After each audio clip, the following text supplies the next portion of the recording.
នៅក្នុងវីដេអូដែលខ្ញុំនិយាយអំពី5ជំហានដើម្បីកាត់ចិត្តពីមនុស្សដែលមិនបានស្រឡាញ់យើងហ្នឹងក៏មាន comment មួយប៉ិត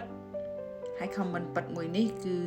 មិនមែនមានតែប្អូនម្នាក់ឯងគឺមានច្រើនណាស់នៅក្នុងទំនាក់ទំនងពេលខ្លះត្រូវគេក្បត់ផិតហើយ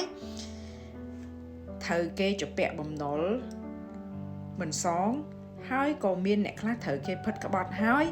ក៏ត្រូវមានឈ្មោះជាប់ឈ្មោះជាអ្នកឈោឈ្មោះធនាគារឲ្យគេហើយគេមិនទាន់ដោះស្រាយឲ្យរឿងបញ្ហាឈ្មោះឈោឲ្យមួយនឹងទៀត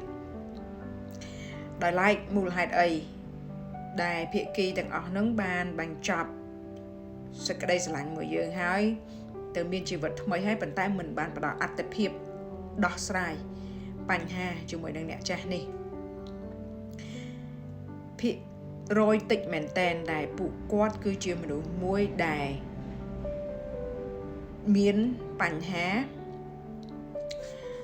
ហិរញ្ញវត្ថុពិតមានន័យថាគាត់គាំងលុយស្ទះលុយពិតរអាក់រអួលនៅក្នុងការហៅលុយដើម្បីយកមកសងយើងវាជាការពិតប៉ុន្តែភាគរយកើតឡើងនឹងគឺវាតិចប៉ុន្តែភាគរយជាច្រើននោះគឺជាភាគរយដែលពួកគេមិនចង់ខ្វល់មិនចង់ទទួលខុសត្រូវទោះបីជាពួកគេឲ្យឈោឈ្មោះឲ្យនៅលើធនាគារដែលជាប់ឈ្មោះបុគ្គលដែលត្រូវគេយកឈ្មោះទៅនោះតើយកទៅកម្ចីប៉ុន្តែដោយឡែកដែលយើងឲ្យគាត់ទៅដូរឈ្មោះចេញគាត់មិនមានទំនួលខុសត្រូវនៅក្នុងការចង់ទៅដូរឈ្មោះហ្នឹងមនុស្សទៅពេលដែលចង់ធ្វើគឺធ្វើបានហើយក៏ប៉ុន្តែលុយក៏ដោយក៏មានអ្នកខ្លះលុយសងយើងបានប៉ុន្តែគេមិនចង់សងក៏ដូចគ្នាមនុស្សតែពេលចង់ធ្វើគឺធ្វើបានហើយក៏ប៉ុន្តែត្រូវចាំថាអញ្ចឹងអ្នកទាំងអស់គ្នានោះបង្កនៅបញ្ហាបង្កនៅការរាំងស្ទះទៅដល់គេខ្លួនឯងទៅមុខបានប៉ុន្តែទុកបន្សល់នៅភាពឈឺចាប់បន្សល់នៅបញ្ហាឲ្យទៅគេក៏គេមិននៅស្ងៀមដែរព្រោះមនុស្សតែពេលចង់ធ្វើគេនឹងធ្វើឲ្យដល់ទីបញ្ចប់ហើយត្រូវចាំថាកម្ពុជា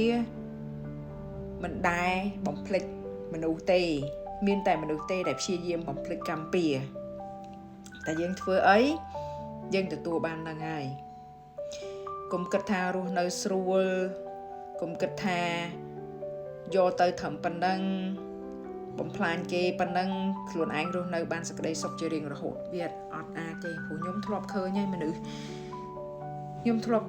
សដែលមានខ្លាំង